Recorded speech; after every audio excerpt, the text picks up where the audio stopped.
que vamos a tener al principio de las clases, que obviamente están avisadas, no es que son pruebas sorpresa, en realidad son interacciones que ya están avisadas desde la clase, y también se los pongo siempre en las novedades, con lo cual no va a ser nada, nunca va a ser algo de sorpresa, pero sí me interesa que traten de participar.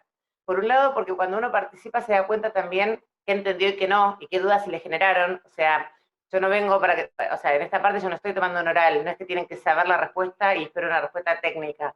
En realidad lo que espero es que hayan entendido el tema, por eso yo en la consigna decía leer a conciencia, porque la idea es que lo hayan entendido y que ahora acá vengamos con las dudas y a trabajar sobre lo que vieron, y que no sea hasta la primera vez que escuchan algunas palabras que probablemente leyeron, si cumplieron la consigna, en el PowerPoint.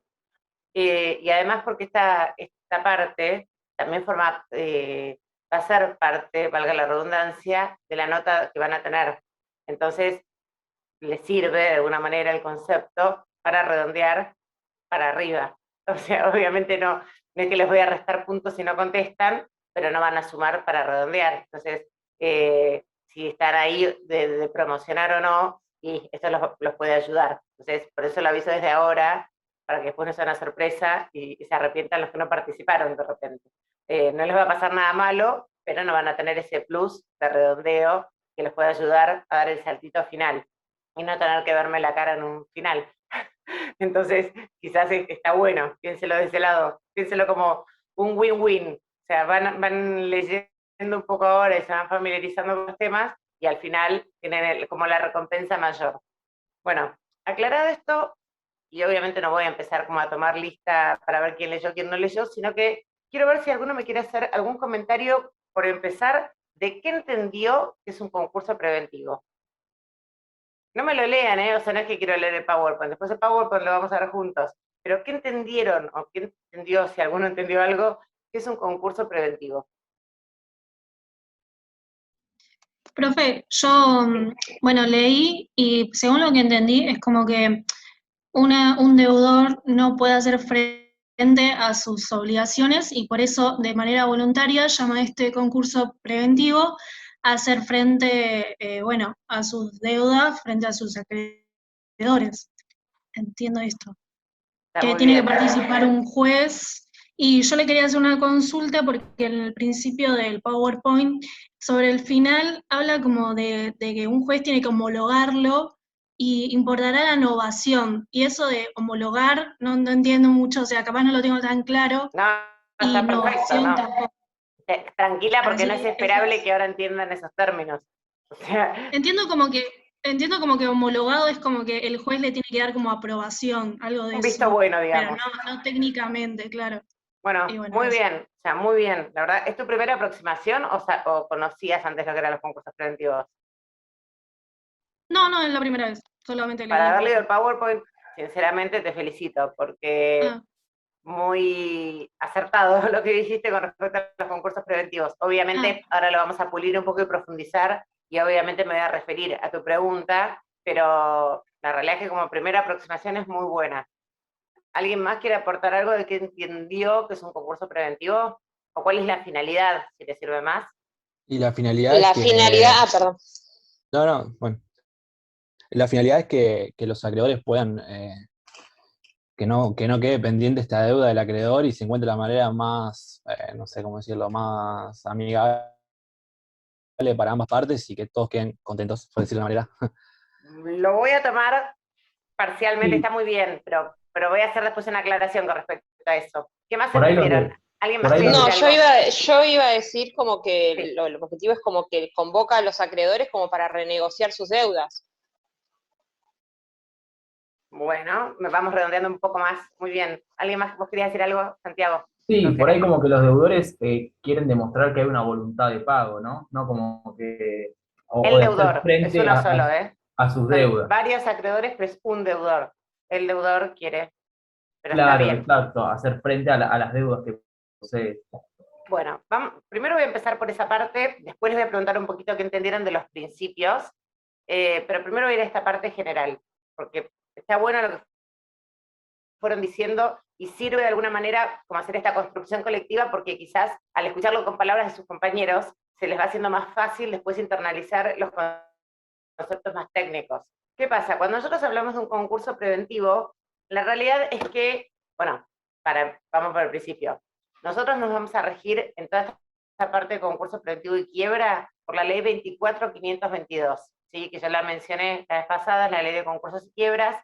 Cuando corresponda y sea pertinente, les voy a ir diciendo las reformas que fue teniendo, pero esa es la ley troncal. O sea, fue una ley que, a diferencia de lo que pasa en otras materias, lo que es el derecho comercial es más dinámico que lo que es el derecho civil. O sea, ustedes, para que se hagan una idea, como dos grandes grupos, cuando hablamos de derecho civil, hablamos, por ejemplo, de todas las cuestiones con inmuebles, con compraventas, de cosas como, si quieren, más estables, más estáticas. En cambio, cuando hablamos de lo que es la materia comercial, hablamos de, primero, que es enorme la materia comercial porque abarca muchísimos temas, pero dentro de esos muchísimos temas, en general, son todas cuestiones patrimoniales, obviamente, y vinculadas al comercio. Entonces, ustedes saben mejor que yo que el comercio es dinámico. O sea, si para realizar cualquier transacción tenemos que tener tantas formalidades, por ejemplo, como para una compraventa de un inmueble, sería imposible que el comercio avance. De hecho, si nosotros nos vamos al inicio, obviamente no voy a saltar la evolución histórica, pero si vamos al inicio de lo que es la materia comercial y específicamente de concursos y quiebras, surge básicamente por los mercaderes, o sea, que se trasladaban de un lugar al otro, y de a poco ellos se iban dando cuenta que necesitaban, eso lo vamos a ver también en títulos, no tener que trasladarse, por ejemplo, con bolsas con monedas de oro, porque obviamente en el camino de esas caravanas, obviamente que entraban, imagínense lo que estoy hablando de la época que tenían que cruzar el desierto con las caravanas. Entonces, la realidad es que, ¿qué pasaba? En el camino los robaban. Entonces, ahí empezaron a idear el tema de titulizar, y ahí empiezan a aparecer los pagarés. De hecho, hace un par de años, nosotros en la clase lo mostrábamos a veces, salió muy, muy viejo, encontraron un pagaré en una piedra. Cuando veamos títulos van a entender que eso es legal, o sea, que eso puede llegar a ejecutarse, como para que se imaginen, o sea, lo que hoy hablamos, por ejemplo, del e-check, o sea, hoy es todo virtual, bueno, en ese momento una piedra podían venir a ejecutar si contenía todos los requisitos del pagaré. ¿Qué pasa? Luego, el derecho comercial lo que tiene es que esa evolución que va teniendo también hace que las leyes vayan acompañando esa evolución. O sea, en materia general del ordenamiento jurídico, nosotros tenemos como dos grupos opuestos, que son, en algunas materias, la ley viene después de la realidad, y en otras materias está la ley y después se genera esa realidad que va a regir esa ley. ¿Qué pasa? En lo que les decía recién, el derecho comercial es tan dinámico que va casi todo evolucionando en conjunto. O sea, se genera una determinada situación y la ley trata de abarcarla y de ser lo suficientemente flexible como para seguir adaptándose. Por eso nosotros estamos hablando de la ley 24.522, que es del año 95. O sea, para que se hagan una idea. Sin embargo, esa ley, en lo troncal, no tuvo tantas modificaciones. ¿Por qué? Porque estaba, de alguna manera, redactada de un modo que permitía que con pequeños cambios que se le introdujeron, pudiera seguir subsistiendo y abarcando, en este caso, los concursos preventivos y las quiebras.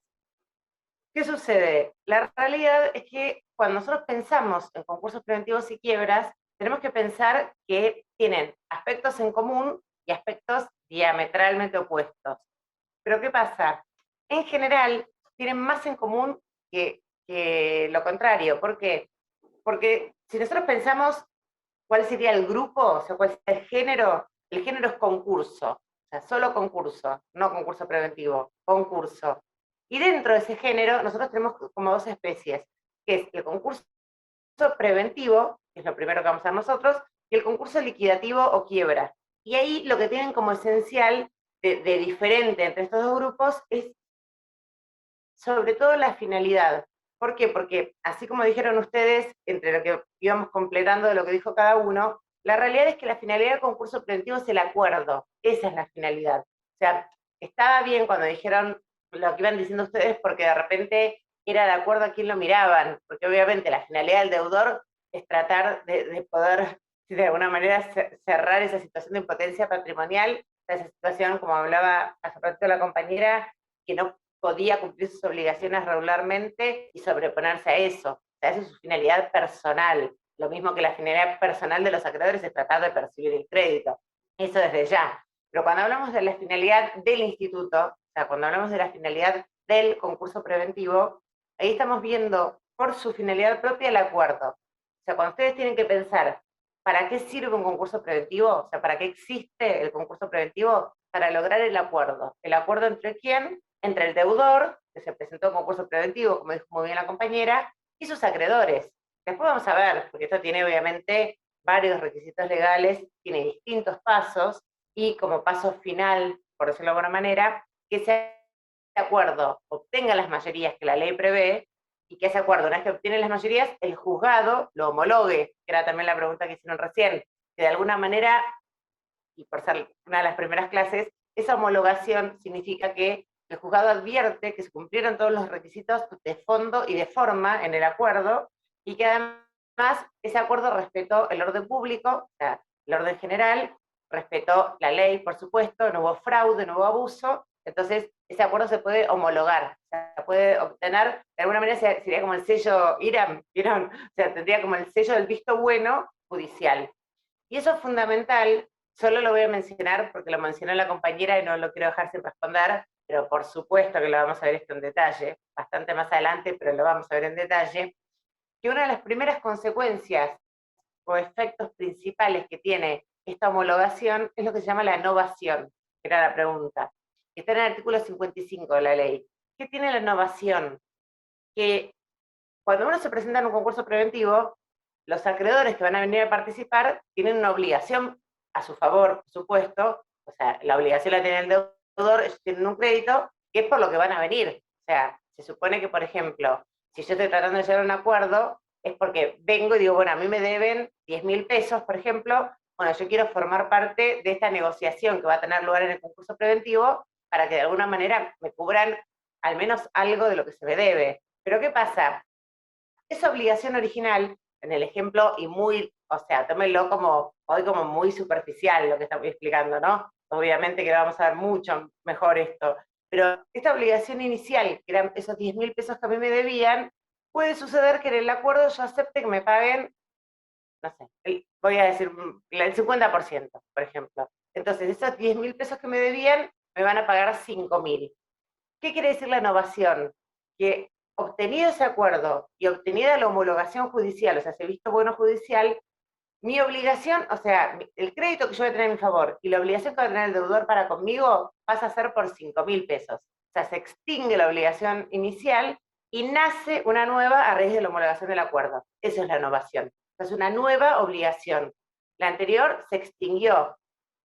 Tan es así, y por supuesto que hoy nada más lo menciono, pero tan es así que si se incumpliera después el acuerdo, o sea, después lo tiene que pagar, por ejemplo, en 5 cuotas, me pagó 2 y no paga más, yo no puedo volver a reclamar la totalidad del crédito. Si eventualmente le vuelvo a pedir le pido la quiebra, por ejemplo, o eventualmente lo quiero ejecutar o lo que fuera, va a tener que ser por el monto de la novación, o sea, por lo que surgió en ese acuerdo homologado. ¿Por qué? Porque esa obligación original se extinguió y nació una nueva a raíz de la innovación. O sea, eso como para no dejarte sin respuesta a vos, voy a dejar de hablar de ese tema, vuelvo al principio, pero era para hilar lo que fueron diciendo ustedes. Entonces, ¿qué pasa? Cuando nosotros pensamos en este género concurso, claro, nosotros decimos, bueno, pero si entonces, o sea, ustedes véanlo como el típico dibujo de los, si estuviésemos en la clase lo haría, de tener los dos círculos y la parte en común. Obviamente tienen muchas cosas en común, porque al compartir el género, como antes era más fácil el ejemplo porque hablábamos del género humano, entonces hablábamos de la especie femenina, especie masculina. Hoy ese ejemplo ya no lo puedo dar, pero aunque sea solo para tomarlo en lo lineal de esto, es como para que entiendan que hay un tronco común, o sea, un género común, y van a tener algunas particularidades. Pero ¿qué pasa? ¿Qué hace ese género común y cómo vemos que existe ese género común? En la ley, en la 24.522, nosotros vamos a tener 4 grandes partes en la ley. Una primera parte, que va a ser esta que estamos hablando hoy y que vamos a seguir viendo en las clases siguientes, que es una primera parte general. ¿Con esto qué quiere decir? Que abarca tanto el concurso preventivo como la quiebra, como el concurso liquidativo. La quiebra lo vamos a ver en su momento, pero a modo de presentación, la finalidad es liquidar los bienes. O sea, esa es la finalidad de la quiebra. Así como en el concurso preventivo es el acuerdo, la quiebra es la liquidación. Entonces, esa primera parte de la ley se aplica en general. Entonces, ¿qué quiere decir? Se aplica al género, se aplica al concurso preventivo y se aplica a la quiebra. Esta primera parte va desde el artículo 1, que ustedes asumo que lo habrán leído, o al menos lo habrán mencionado, si cumplieron la segunda parte de la consigna, hasta el artículo 10. Luego viene una parte específicamente del primero de estos géneros que conforman de las primeras de las especies que conforman este género, o que tienen este género en común, que es el concurso preventivo. El concurso preventivo está a partir del artículo 11 y por hoy, digamos, hasta el 76. Digo por hoy porque ahí en el medio entra lo que se llama AP, que es Acuerdo Preventivo Extrajudicial, pero bueno, en su momento vemos por qué está adentro la parte de concurso preventivo. Entonces, la segunda parte sería desde el artículo 11 al 76. Luego tenemos una tercera parte, que acá ya es para la otra especie de este género, que es para la quiebra, el concurso liquidativo, que es a partir del artículo 77, perdón, una aclaración que no hice, pero la hago para que no entren en pánico. Yo cuando nombro artículos, no lo hago porque pretendo que ustedes se acuerden los artículos, los números de los artículos, sino que lo hago para que después si ahora anotan el número, después se puedan ubicar en la ley. O sea, ninguno de nosotros, de los docentes, les vamos a pedir ni que reciten un artículo, o sea, para recitar van a un curso de poesía, no. O sea, nosotros lo que necesitamos es que se comprenda la ley, que sepan manejar la ley, o sea, que la sepan aplicar, no que la aprendan de memoria. O sea, obviamente que conozcan el contenido, por supuesto, pero no que nos digan, el artículo 1 dice que el Estado se no. Entonces yo, cuando cualquiera de nosotros menciona artículos, es a ese efecto. Es porque a veces algunos, por ejemplo, informes se conocen por el artículo, entonces lo mencionamos, o porque nos sirve para ubicarlos a ustedes en el tema que estamos viendo, nada más. Ahora, aclarado el tema, reitero, esa tercera parte, que es específicamente para quiebras, abarca el artículo 77, y un poco, alguna parte la comparte con el concurso, pero específicamente llegaría más o menos hasta el 272, y luego, desde el 273 en adelante, es específicamente parte general, otra vez, pero procesal. O sea, así como la primera parte, del 1 al 10, es parte general, pero más de fondo, del 273 en adelante es parte general de forma. O sea, ustedes saben que, o si no saben les cuento, nosotros cuando hablamos de los códigos, o sea, de los códigos del conjunto de normas que componen los códigos, por ejemplo, el Código Civil y Comercial, por ejemplo, el Código Penal, el Código Procesal, nos podemos referir a normas de fondo o normas de forma. Cuando hablamos de normas de fondo, lo que queremos hacer referencia es que son artículos, o sea, por eso son normas, es una ley, el código, que tiene distintos artículos que lo que hace es indicarnos situaciones de relaciones profundas, o sea, de relaciones subyacentes. Por ejemplo, en el Código Civil y Comercial habla, para traer algo que sea quizás más asimilable, algo más conocido, habla de el contrato de agencia, el contrato de compraventa, relaciones familiares, se habla del fondo de la relación, cómo se rigen, o sea, cómo van a ser las obligaciones, cómo van a ser los derechos, qué consecuencias va a tener. Por eso dice que habla del fondo, habla de la relación subyacente, lo que hay debajo. En cambio, cuando hablamos del código de procedimientos o código procesal, nos referimos a la forma. De alguna manera, o sea, cómo van a ser los mecanismos para aplicar. Si lo pensáramos con algo bastante gráfico, podemos pensar en el cauce del río y en el río. El cauce del río, que es el que nos va a marcar cómo es el caminito que va a ser el río, sería el código procesal. El río, que es el contenido, en realidad es el fondo de la cuestión, va a ser los códigos los códigos de fondo, por ejemplo, el Código Civil y Comercial, etc. ¿Por qué traigo a colación esto? Porque yo les dije que la primera parte refiere a normas de fondo, o sea, del contenido, en cambio, la última parte, sobre todo el artículo 273, que se leyó en el PowerPoint, que lo tuvieron que haber visto, y siguientes, porque después vamos a ver por qué, y hablan de la forma, o sea, hablan de temas de proceso, o sea, temas concretos de proceso. Bueno, hechas estas aclaraciones, vamos a ver ahora un poquito más, ya en concreto, qué es el concurso preventivo, qué presupuestos tiene el concurso preventivo, y ustedes tenían también como consigna ver los principios. Obviamente ahora vamos a ir al PowerPoint, pero lo que me interesa saber es, el que quiera, que me diga, por ejemplo, qué principio encontró y en qué artículo lo encontró.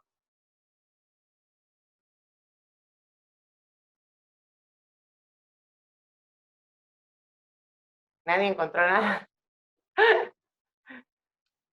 Yo, Yo encontré universabilidad en el 1.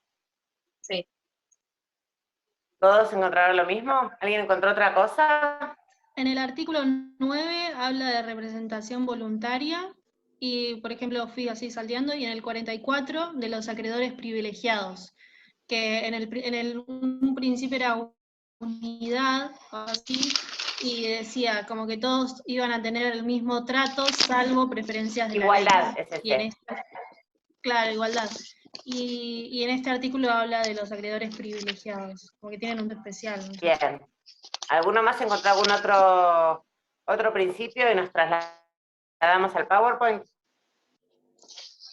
Yo, leyendo por ahí un poco, porque hace muchos años la recursé, pero es como que viendo la parte porque me fui un poco más adelante para el artículo mucho más lejos, el 108, en cuanto a las excepciones.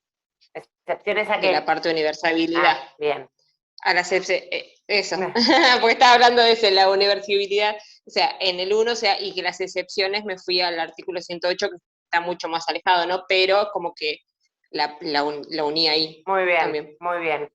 ¿Alguno más quiere acotar algo de los principios que vio o alguna cosa de esto? De Hasta ahora? concurrencia, el Bien. 120. ¿Concurrencia cuál, perdón? 126, que habla de la verificabilidad de los créditos. Tenés otro un poco más cerca, pero ahora lo vamos a ver. Pero está bien, está bien. Yo la Bueno. concurrencia lo encontré en el 32, que me pareció que podía tener como un poco... Sí, está perfecto, pues también los dos. Sí quiero aclarar con esto. Y ahora vamos a ir al PowerPoint. Que, a ver, como primer ejercicio lo vamos a dejar acá. Después vamos a hacerlos un poco diferentes también, porque en algunos nos vamos a agrupar y vamos a tratar temas en concreto.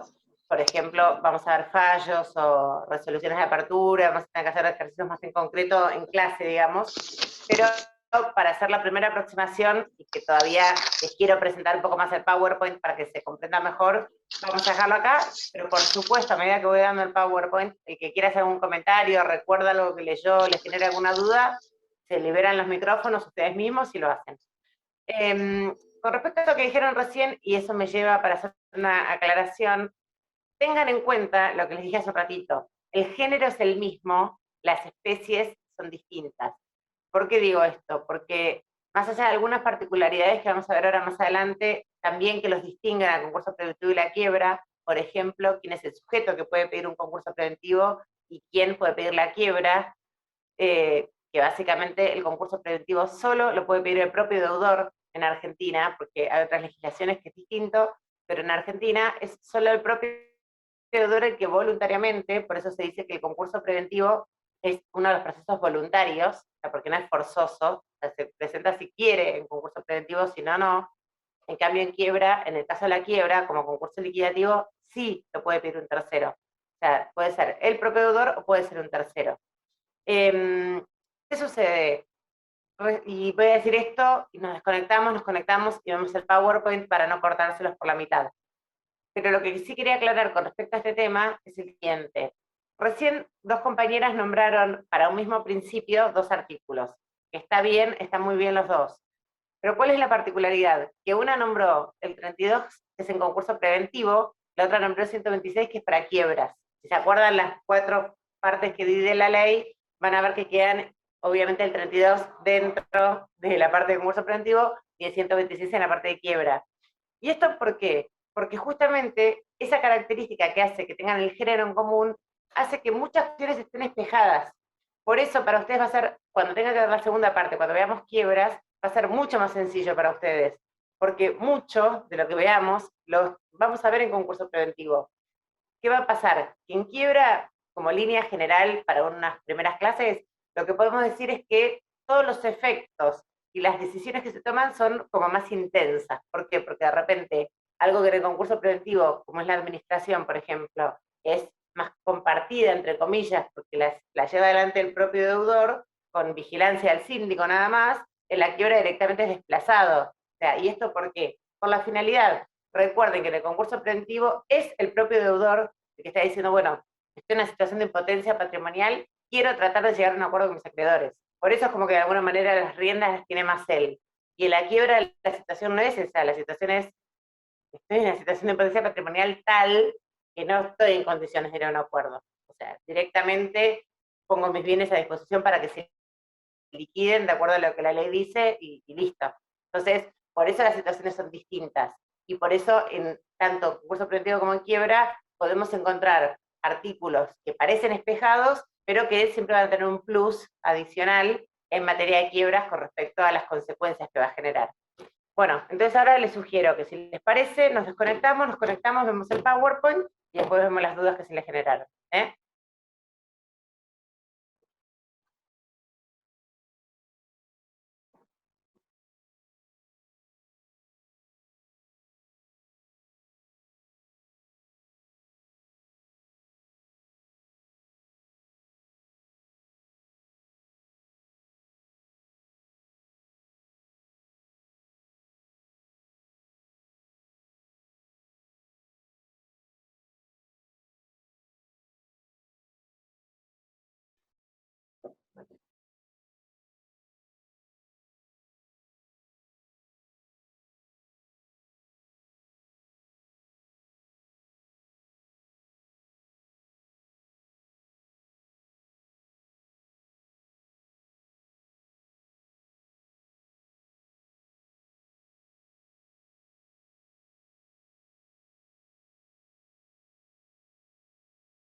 Bueno,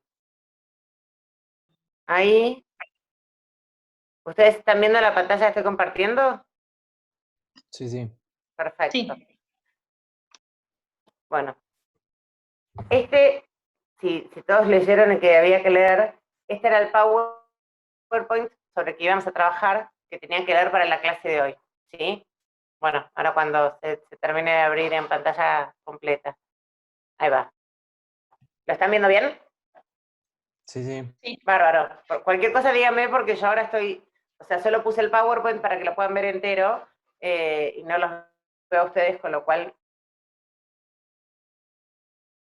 recuerden que les pedí que lo hagan directo, o sea, que no lo escriban en el chat, porque así no, o sea, yo puedo seguir tratando de conectarme con ustedes desde acá. Bueno, acá ven que justamente lo primero que dice el PowerPoint es principios y reglas procesales concursales. ¿Por qué? Porque está hablando justamente de esas dos partes generales, acuérdense, por eso dice concurso, no dice concurso preventivo el PowerPoint. Y cuando habla de los principios, es esa primera parte que les dije, general, que es tanto para concurso preventivo como para quiebra, y cuando habla de reglas procesales concursales, se está refiriendo a ese final de la ley, particularmente el artículo 273, aunque hace como un saltito, de alguna manera en retrospectiva, porque también vamos a mencionar el artículo 26, que está medio ahí mezclado entre una parte de concurso preventivo, pero que en realidad también es una regla procesal general. Ya la vamos a ver.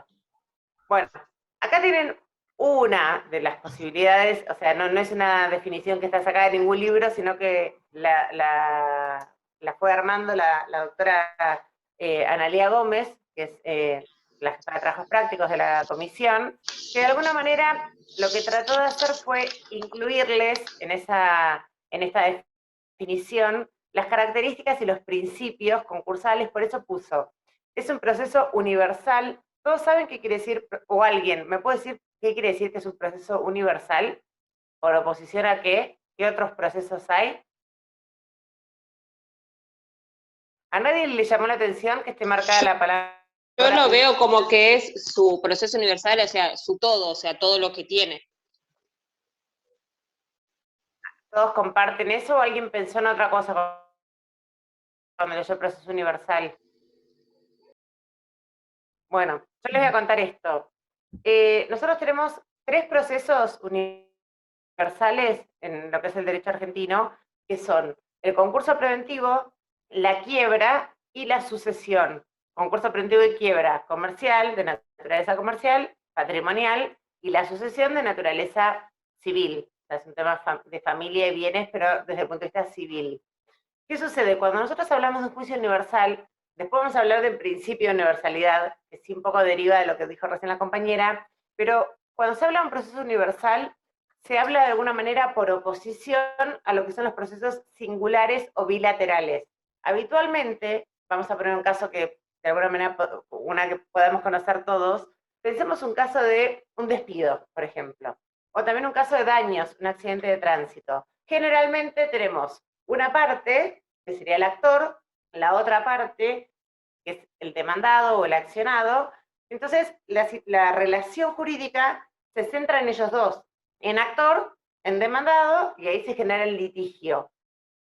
Y la particularidad que tienen es que en este tipo de juicios, en principio, no está afectado el orden público, o sea, el orden general de la sociedad, sino que más bien son intereses individuales entre ellos.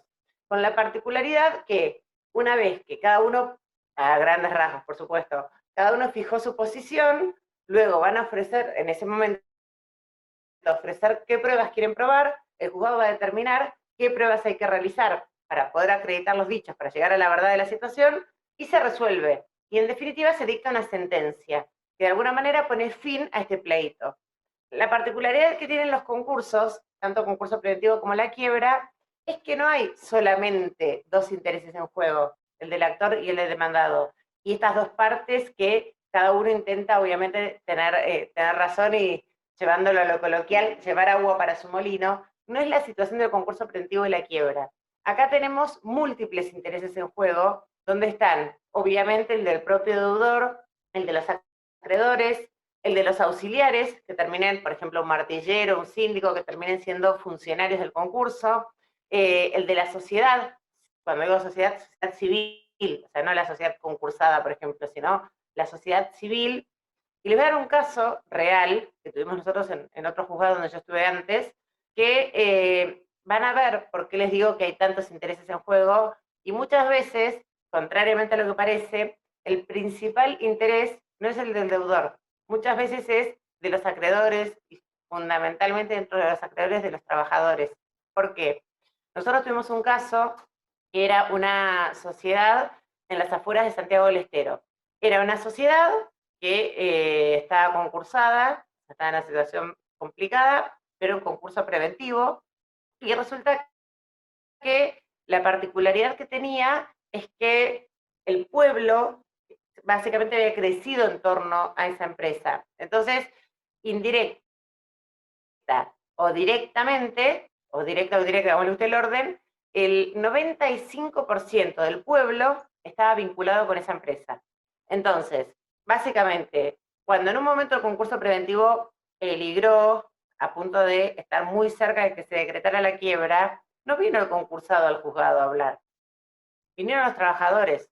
¿Por qué? Porque la realidad es que había tantos intereses en juego en ese concurso preventivo que no era el prioritario el de concursado, porque muchas veces se confunde, y por eso me gustó tanto como la lectura que hicieron ustedes de lo que era un concurso preventivo, porque muchas veces nos sucede que cuando preguntamos esto, lo ven desde el punto de vista del deudor, y hasta les diría desde el punto de vista del deudor, mal utilizando el concurso preventivo, casi desde el punto de vista del fraude, porque dice, bueno, para pagar menos el deudor, y la realidad es que eso no es la finalidad del concurso preventivo. O sea, el concurso preventivo es un instrumento que sirve de alguna manera para una situación de una iliquidez momentánea, una impotencia patrimonial, tratar de superarla a través de ese acuerdo y poder de alguna manera volver sano al mercado. O sea, esa es la idea del concurso preventivo.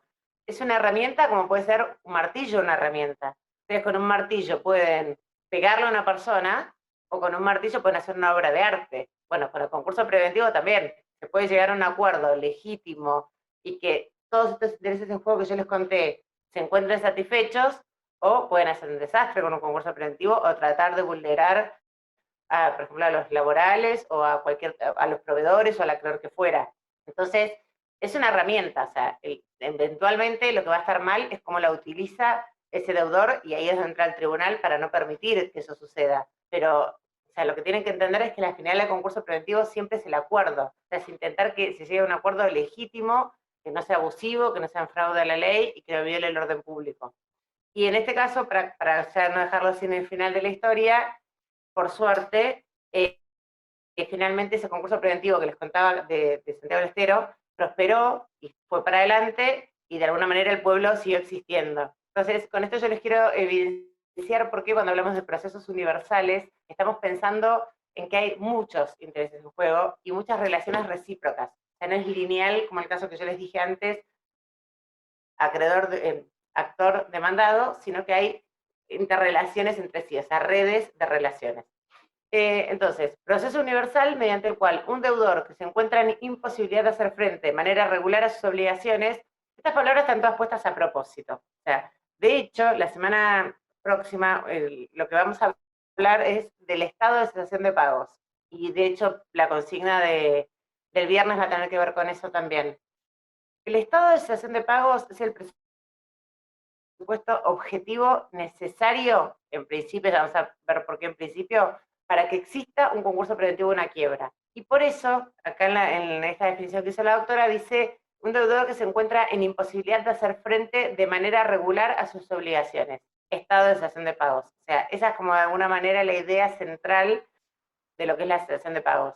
Esto ya lo vimos, se somete voluntariamente a un proceso en el cual, y esto es importante, todos los acreedores son llamados a concurrir, lo que hablaba hace un rato una compañera, para ser tratados en pie de igualdad, salvo las preferencias de ley, con el objeto de intentar arribar a un acuerdo que le permita superar la crisis actual, y si es obtenido y homologado, importará la innovación de las obligaciones con origen o causa anterior a la presentación. Bueno, básicamente esto es lo que vamos a desglosar en las siguientes filminas. ¿Por qué? Porque acá tenemos de una manera estructurados cuáles son los principios, y hablamos de orden público, de universalidad, unidad, la pars conditio creditorum, igualdad. Esto es en este momento anecdótico, pero para que ustedes tengan presente, el principio de igualdad es pars, no par. Si lo leen que dice par conditio está mal, porque en realidad par en latín quiere decir parte, y en realidad acá pars justamente lo que habla es de pares, de iguales. Otro principio es la concurrencia, oficiosidad, conservación de la empresa. Y ahora vamos a ir un poco a cada uno. Obviamente no voy a ponerme a leerles la filmina porque si no está pavada, pero sí quiero que se comprenda qué significa cada uno de estos principios. Cuando nosotros hablamos de orden público, es una de las definiciones más difíciles de obtener en el derecho, les diría. Porque cada uno da su visión, pero así como en otros temas, como por ejemplo pasa con el estado de cesación de pagos, hay un acuerdo general y casi todos decimos hasta casi las mismas palabras para definir lo que es el estado de cesación de pagos. Con el orden público, todos obviamente vamos a lo mismo, pero cada uno lo va diciendo a su manera. Básicamente, el orden público son esas reglas, esos valores, esos principios que no se pueden modificar, o sea, que no son disponibles por las partes. ¿Qué quiere decir que no son disponibles? O al revés, que son indisponibles. Que justamente establecen un mínimo que hay que respetar. O sea, el orden público hace que yo no lo pueda vulnerar eso. Que si hay alguna norma, alguna decisión o algún acuerdo que lo vulnera, ese acuerdo no se va a poder homologar. El orden público nos da un marco de protección mínimo de alguna manera, obviamente se puede ir más allá de ese respeto mínimo, pero esos valores que establece el orden público, esos límites que establece el orden público, hay que respetarlos. Y básicamente va a estar... Ah, no, perdón, me quedé porque justo alguien escribió algo y pensé que me querían decir algo. Y básicamente ese orden público lo vamos a ver a lo largo de toda la ley de concursos y quiebras. Para darles un ejemplo muy, muy concreto, el artículo 3 de la ley de concursos y quiebras establece cómo es la competencia, o sea, quién es el juez que tiene que entender en un concurso preventivo o en una quiebra. Esta norma es de orden público. ¿Qué quiere decir esto? Que no es disponible para las partes. ¿Qué quiere decir que no es disponible? Que no pueden decidir las partes si se aplica esta norma o no se aplica o cómo se aplica. La tienen que aplicar, sí o sí, no hay opción. ¿Y por qué la competencia es de orden público? Porque ustedes piensen que quienes van a participar de este concurso van a ser los acreedores de ese concursado. Generalmente, obviamente, hoy con la globalización y con la informatización, hay más dispersión de quiénes son los acreedores. Pero en general, de todos modos, la mayor cantidad de acreedores, lo más probable es que estén en las proximidades. No vayamos a empresas de tecnología, por ejemplo, que sí es más disperso. En general, piensen, por ejemplo, un comercio. Generalmente va a tener a sus acreedores más cerca. Entonces, y sobre todo ni hablar, y en pos de quienes se hace esto, a los más vulnerables, a los trabajadores. Entonces, ¿qué se va a tratar de hacer? Que se respete que ese concurso tenga lugar, el trámite, cerca, en esa jurisdicción donde se encuentra la mayor cantidad de los acreedores. Por eso el artículo 3 dice que el orden público está en la materia de competencia, por ejemplo, porque el concursado no puede elegir, bueno, a ver, a mí me gusta el frío, me voy a ir a concursar a Ushuaia, y resulta que su establecimiento estaba en Salta. No puede hacer eso. Porque ustedes piensen que si de repente el reclamo, por ejemplo, de un laboral, que particularmente son de los más cuidados, por decirlo de alguna manera, a lo largo de toda la ley de concursos y quiebras. Si, por ejemplo, un laboral le adeudan o su crédito es por 10.000 pesos, o sea, le es antieconómico tener que presentarse en Ushuaia para poder reclamar su crédito. Entonces, lo va a perder. Y obviamente eso no es lo que la ley quiere. La ley lo que quiere justamente es brindar mayor protección a los más vulnerables. Eso lo vamos a ver a lo largo de toda la ley. Bueno, universalidad, unidad. También se lo llama unicidad. ¿Qué significa la universalidad? Bueno, nosotros cuando hablamos de la universalidad estamos pensando justamente, como hablaban hace un ratito sus compañeras, estamos pensando en que va a ser un único juez el que va a entender en lo que es todo el marco del concurso preventivo. En la quiebra pasa lo mismo, o sea, este principio es para ambos, ¿no? Para concurso preventivo y para quiebra. ¿Por qué? Porque la idea justamente es que sea un único juez y un único proceso el que tramite, para que de alguna manera tenga una visión más macro de cómo va a ser después ese acuerdo, que nadie quede por fuera de ese acuerdo, también para respetar el otro principio que vamos a ver en un ratito, el de la igualdad de los acreedores. Entonces, ¿qué es lo que se va a pretender? Y esto lo vamos a ver a lo largo, por ejemplo, acá damos algunos ejemplos, el foro de atracción, juez único, eso lo vamos a ver en detalle cuando avancemos un poquito más en la cursada. Pero hoy por hoy lo que tenemos que saber es que no puede haber más de un concurso preventivo o una quiebra por persona.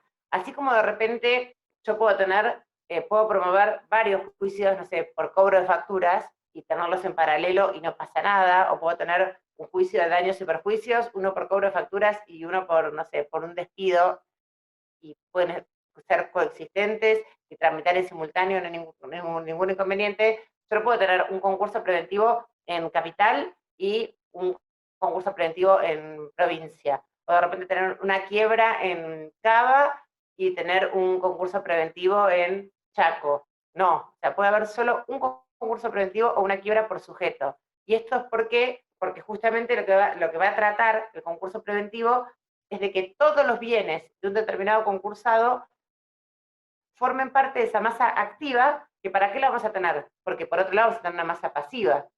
O sea, nosotros vamos a tener a los acreedores y vamos a tener los bienes. En el concurso preventivo, ¿para qué nos va a servir? Va a servir para que estos acreedores sepan hasta dónde pueden llegar a negociar. Cuando veamos acuerdo, o sea, bastante más adelante, vamos a ver por qué es importante la información y por qué es importante que los acreedores sepan concretamente con qué bienes cuenta su deudor.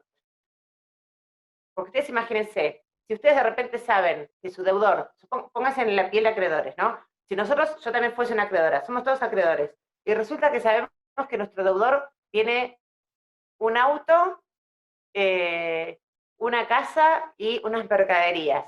Probablemente nosotros seamos, a la hora de intentar lograr un acuerdo, más flexibles o más comprensivos y le aceptemos que nos haga una quita mayor o un tiempo de espera o cuotas, pero resulta que si sabemos que nuestro deudor tiene 5 inmuebles, una empresa llena de mercadería, una flota de camiones, y después nos dice, no, yo les puedo pagar el 20%, y probablemente nosotros no estemos tan de acuerdo con ese, o sea, no seamos tan flexibles como en el caso 1 que les planteé. Más aún se ve en la etapa de la quiebra. ¿Por qué? Porque la etapa de la quiebra es fundamental tener concentrados los bienes que se van a liquidar. O sea, saber concretamente quiénes son todos los acreedores y cuáles son todos los bienes. Por eso este principio también se vincula, a ver si está claro, bueno, saltaríamos uno para ir al que yo quería, pero el otro principio, que es el principio de concurrencia, que también lo mencionaron hace un rato las compañeras, el principio de concurrencia, de alguna manera, es parecido a lo de los bienes, pero vinculado a las personas. O sea, ¿qué quiere decir esto? Que todos los que pretenden ser tenidos por acreedores de ese concursado van a tener que presentarse en el concurso preventivo. ¿Cuál va a ser la vía para poder, de alguna manera, la puerta de acceso para el concurso preventivo? La verificación, que vamos a ver dentro de un par de semanas qué significa. Pero de alguna manera es el ticket de ingreso al concurso preventivo. Es importante esto porque los que no se presenten al concurso preventivo y los que no sean luego reconocidos como acreedores no van a poder votar en el acuerdo. Y ustedes piensen que eso no es un tema menor, porque después los que no votaron y sean reconocidos después como acreedores van a poder cobrar, sí, pero van a poder cobrar de acuerdo a lo que otro negoció. Entonces, este tema de la verificación, que vamos a ver, sobre todo como es hoy, con la no presencialidad, etcétera, que tiene sus particularidades, ya lo vamos a ver en detalle. Les vamos a contar también el caso Vicentín, que fue uno de los primeros que tuvieron este tema, desde lo jurídico. Obviamente no vamos a contar lo que sale en los medios, pero desde lo jurídico vamos a contar qué particularidades tiene este tipo de verificaciones no presenciales. Es importante porque es la manera de sí o sí, todos los que pretenden ser acreedores, ser reconocidos como acreedores. Y vinculado también a los acreedores tenemos el principio de igualdad, que mencionamos hace un ratito, la pars conditio creditorum, que se refiere básicamente que aquellos acreedores que estén en igual situación tienen que tener el mismo trato. De alguna manera lo podríamos definir como un principio de no discriminación. Eso sería el principio de igualdad. Vamos a ver más adelante que la ley establece algunos supuestos de excepción en cuanto a este trato de iguales no tan iguales, pero son la excepción. O sea, la regla es que dentro de cada categoría de acreedores tienen que tener el mismo trato. ¿Por qué digo cada categoría de acreedores? Porque más adelante vamos a ver que tenemos acreedores comunes o quirografarios, se llaman los que son comunes, o acreedores que tienen algún tipo de privilegio. Y dentro de los que tienen privilegio, vamos a ver que algunos tienen un privilegio especial sobre un bien concreto, por ejemplo, un acreedor hipotecario o prendario, y otros acreedores que tienen un privilegio más general, o sea, sobre el patrimonio en su conjunto. Por ejemplo, el fisco con algunos impuestos, entre otros, que veremos después. Concurrencia, ya lo hablé recién, oficiosidad. El principio de oficiosidad... Perdón, ¿te puedo frenar un minuto? Sí, claro, sí.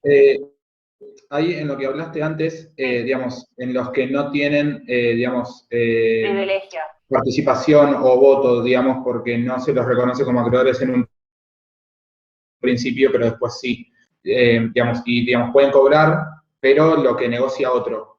Ahora, digamos, si está este principio de igualdad, digamos, ¿cobrarían todos lo mismo? O puede ser, digamos, que, no sé, por ejemplo, yo tengo voto, entonces arreglo mi parte, y el que no está se arregla, que todos se ponen de acuerdo que ese que no estuvo va a cobrar, no sé, por ejemplo, el 10%. No, igual con lo que... La pregunta está buenísima, pero me lleva a varias reflexiones pequeñas, pero reflexiones al fin.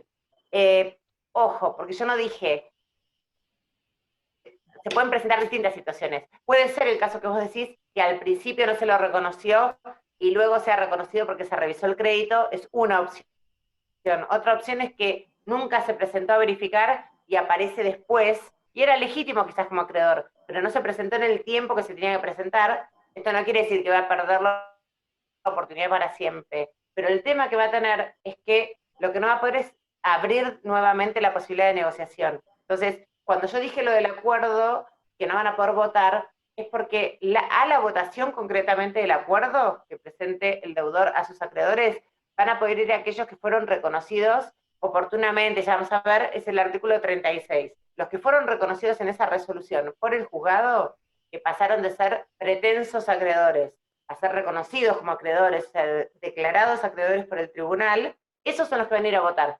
Es como que les diga, trayéndolo a la votación que tenemos a la próxima, son los que tienen el DNI en regla y tienen la edad necesaria y pueden ir a votar. Esos son los que van a votar. Esto no quiere decir, llévelo para poder verlo bien a lo que pasa en las votaciones a nivel país, por ejemplo. O sea, lo que nosotros votemos ahora, si alguna persona no llegó a votar, porque estaba en el exterior, porque era mayor o lo que fuera, no es que la vamos a perjudicar por eso, sino que va a tener que aceptar lo que votó la mayoría.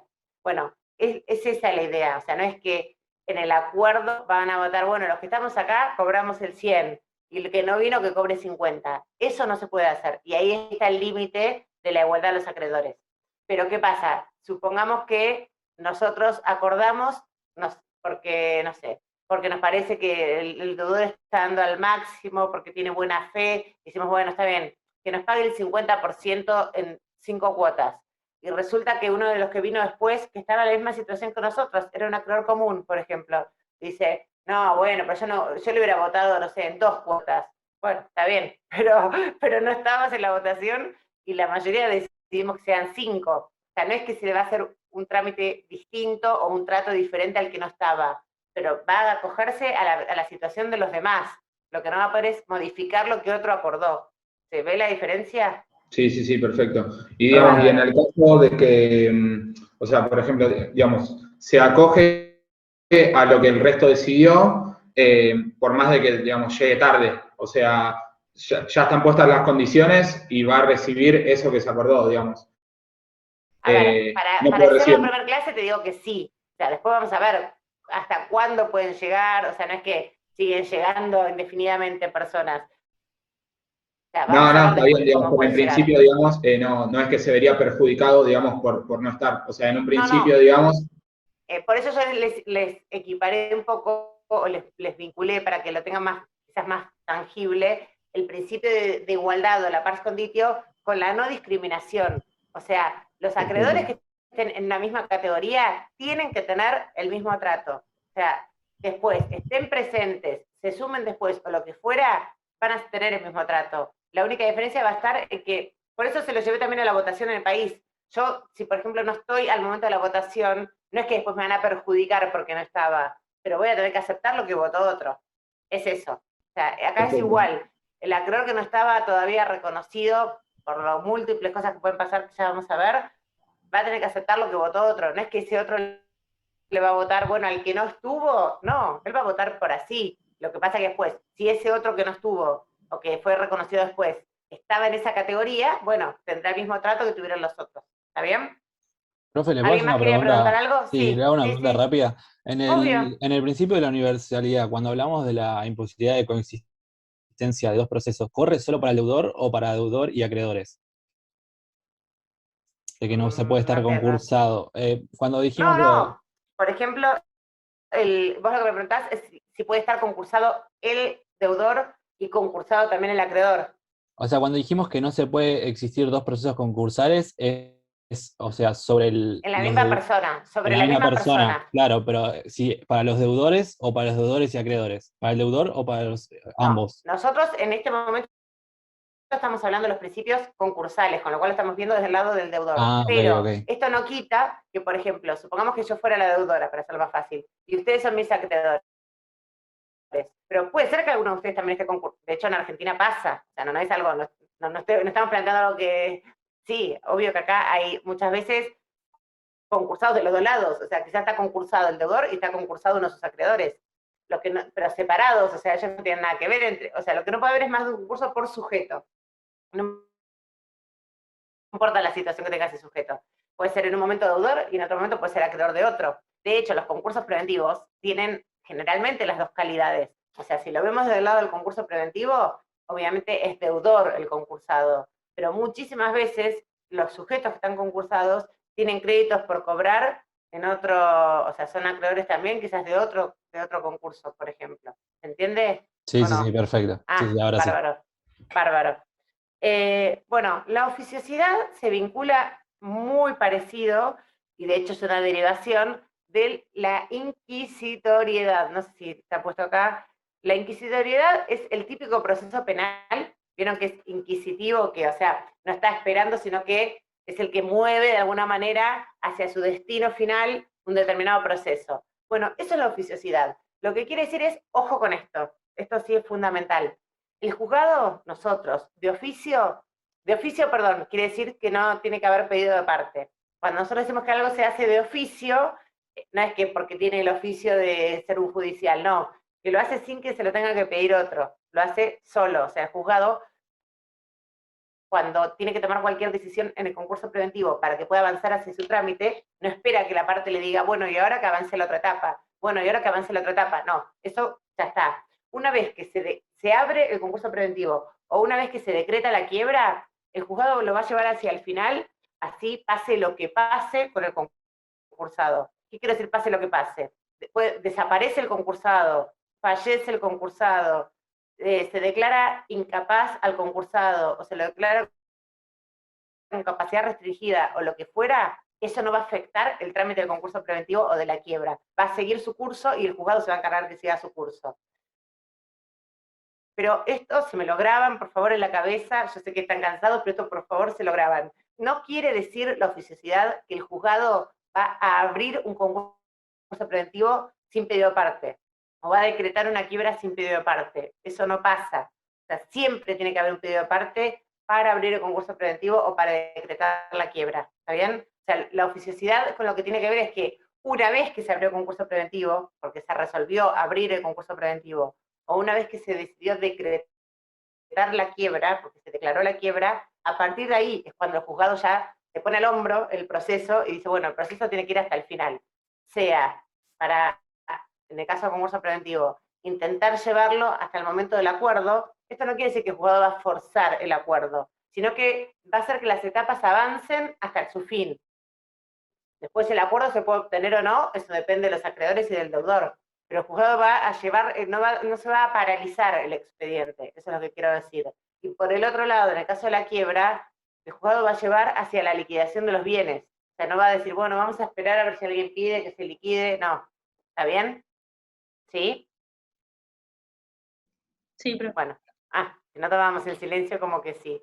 Cuando dice no se puede paralizar, lo que quiere decir es que el juzgado no va a decir, bueno, como nadie pidió nada, vamos a archivar el expediente. Eso no va a pasar, no puede pasar. Bueno, otro de que algunos lo toman como principio, otros no, la conservación de la empresa. En realidad, cuando se habla de la conservación de la empresa, no es la conservación de la empresa como tal, sino que se la piensa como fuente de empleo, o sea, por la empleabilidad. Por eso se habla de la conservación de la empresa. Obviamente, esto se ve más que nada en el caso del concurso preventivo. En el caso de la quiebra, y lo vamos a ver en su momento, por eso no me voy a detener, la conservación es excepcional. O sea, generalmente no continúa la empresa en la quiebra. Y ahora, así lo puedo cerrar antes de que se nos corte el Zoom y los libero, salvo que tengan alguna pregunta. Estas reglas generales que yo les decía que están en la última parte de la ley, salvo el artículo 26, que está ahí como medio camuflado en el medio, que básicamente dicen lo siguiente. El artículo 26 lo que dice es cómo son las notificaciones en un concurso preventivo, o sea, cómo se entera básicamente la gente lo que se decide. Salvo temas puntuales, que ya vamos a ver en su momento, que se notifican de una manera especial, que es el edicto, que lo vamos a hablar la semana que hablemos de cómo se abre un concurso preventivo. En general, las notificaciones se hacen por el transcurso se llama Ministerio Legis, que quiere decir es que por el transcurso del tiempo sin que haya ninguna notificación específica. ¿Qué quiere decir esto? Como hay tanta gente que interviene en un concurso preventivo, si cada decisión hubiera que notificarla en forma personal a cada uno, o cada decisión hubiera que mandar una carta de documento, una cédula, para que tomen la notificación, el concurso duraría 1000 años, porque no terminaríamos nunca de notificar a todos todas las decisiones. Entonces, ¿qué dice la ley? Que lo que llama días de nota, o sea, días que se notifican, son los martes y los viernes. Entonces, todas las decisiones que se van adoptando quedan notificadas esos días. O sea, supongamos, el lunes se tomó una determinada decisión. Bueno, el martes quedó notificada. O sea, el miércoles o jueves se tomó una decisión. Bueno, el viernes queda notificada. Si se toma el viernes, va a ser el martes el día que queda notificada. O sea, siempre es el día siguiente de nota, que sería martes o viernes. Eso igual no se preocupen, es un tema procesal que no, pero bueno, para que sepan que existe y qué significa. Y el artículo 273, básicamente lo que nos dice es reglas procesales generales, o sea, bueno, no quiere pasar, pero no importa, se los digo igual. Reglas procesales generales de concurso preventivo de la quiebra. Entonces, a ver si ahora quiere, ahí está. Básicamente lo que nos dice, esto era el 26, estas son dice, por ejemplo, que los términos son perentorios. ¿Qué quiere decir esto? Que una vez que se, por ejemplo, en general los términos en la ley de concursos y quiebras son de 5 días, salvo que expresamente se diga otro tiempo, otro plazo. Entonces, una vez que se cumplen esos 5 días, por eso dice que son perentorios. Ya está, ya esa etapa precluyó, ya está, se cerró ese tema, sigue para adelante el curso. Por lo que les decía antes, si cada término fuese prorrogable, o sea, no fuera perentorio, sino que se puede prorrogar, no termina nunca un concurso preventivo. Entonces, por eso tiene normas procesales concretas. Por eso también nos dice cómo se computan los días hábiles, cómo se computan los días, que son hábiles judiciales. Después, que la mayoría, casi todas, las decisiones son inapelables. Esto quiere decir que no se puede plantear un recurso, ya lo vamos a hablar esto igual en detalle, no se preocupen, pero que no se pueden revisar ante la instancia superior la decisión. O sea, que una decisión queda firme. Ya eso lo vamos a hablar, no se preocupen. Bueno, y de lo que está acá, o sea, más que nada sepan que hay reglas, pues las vamos a ver en detalle, entonces tampoco tiene sentido que ahora les abra tantas ventanas. Pero sí es importante que sepan que el artículo 273 y el 278, sobre todo, son los que establecen cómo son las normas que se van a aplicar de forma, o sea, de procedimiento en el concurso preventivo y en la quiebra. Bueno, con respecto al PowerPoint, esto ya es suficiente, así que con esto ya de PowerPoint vamos a estar bien. ¿Tienen alguna pregunta de lo que vimos? ¿O de algo de lo que pasó hoy en la clase? Respecto de la notificación, Sí. o sea, martes y viernes se notifica y se da por asumido que todos están notificados o tiene que haber una respuesta o algo. No, se da por asumido que se notificaron. Salvo, Perfecto. ya vamos a ver, hay algunas cuestiones que no, que expresamente hay que notificar. Pero digamos, salvo esas cuestiones puntuales, en líneas generales, o sea, estos principios son reglas. Obviamente que, como toda regla, tienen excepciones. Pero como regla, las notificaciones son martes y viernes. Si vos, de hecho, para que se hagan una idea, el síndico, que ya vamos a hablar más en detalle de él en un poquito de unos días, es tan importante este tema de las notificaciones martes y viernes, que cuando estábamos en época presencial, tenía la obligación de concurrir al tribunal los martes y los viernes para notificarse de todas las decisiones que había en esos días. Porque si no, si de repente no se notificaba y la quería controvertir de alguna manera o pedir alguna aclaración o lo que fuese, si lo hacía tarde ya no lo podía hacer. Entonces tenía la carga de tener que concurrir martes y viernes siempre al tribunal para poder verlo. Ahora es más fácil porque lo veo online, pero bueno, antes tenía la carga de ir presencialmente. De hecho, más adelante les vamos a contar inclusive qué pasa cuando no van, pero eso lo vamos a ver cuando veamos la resolución de apertura, porque ahí vamos a hablar de los edictos y vamos a comparar las distintas formas de notificación. ¿Alguna otra pregunta, chicos? A mí lo que no puedo distinguir, o no sé si no me quedó claro. Orden público y conservación de la empresa, o sea, ¿tendrían relación o el orden público es más, tendría que ver con más una cuestión de un interés, no sé si estatal, pero bueno, de que la empresa persista como... Sí. La conservación de la empresa en sí a lo que responde es, por eso ya les dije que no todos lo ponen dentro de los principios, algunos lo ponen a veces como más vinculado al fin, o sea, el fin es el acuerdo, pero como que lo pegan un poquito como accesorio de esa finalidad, la conservación de la empresa. Otros lo ponen como principio, nosotros lo pusimos porque lo van a encontrar algunos sí, en otros no, entonces para darles un espectro un poco más amplio. La realidad es que por conservación de la empresa lo que se entiende es la empresa económicamente viable, o sea, y ni siquiera por la empresa pensando en el empresario, sino pensando en las fuentes de empleo, en las fuentes de trabajo. Entonces, esa continuidad es lo que se persigue. Pero eso desde un punto de vista más concreto en ese caso de ese concurso preventivo. En cambio, cuando hablamos de orden público, ya es macro. Ahí sí está el interés superior de la sociedad civil, o sea, no de la empresa, sino de la sociedad de la que nosotros somos parte, de la sociedad de Estado, ¿sí? Entonces, el orden público es algo que no se puede, es inalterable, o sea, las partes no pueden ir, o sea, de alguna manera vulnerar esos principios que establece el orden público. Por ejemplo, la competencia, que yo les dije, o sea, es indisponible, o sea, yo no puedo ni siquiera que todos los acreedores estén de acuerdo, o sea, no es voluntario, no se puede modificar, o sea, hay que respetar los principios de orden público que estén establecidos. Insisto, el más común en materia de concursos y quiebras es la competencia, pero para sacarlo, si quieren, de los concursos preventivos y las quiebras, el orden público se ve muchísimo, y de hecho la ley de defensa del consumidor lo es, en materia de consumidor, que hay temas que hay que respetar sí o sí, como por ejemplo la publicidad que no puede ser engañosa, por dar un caso fuera de los concursos preventivos y las quiebras. Eso también es orden público. O sea, cuestiones que no se pueden pactar en contrario. Eso es el orden público. Perfecto. ¿Algo más, chicos? Bueno, igual si se les van ocurriendo después más dudas, o las vemos la próxima clase, sí. o me pueden escribir también.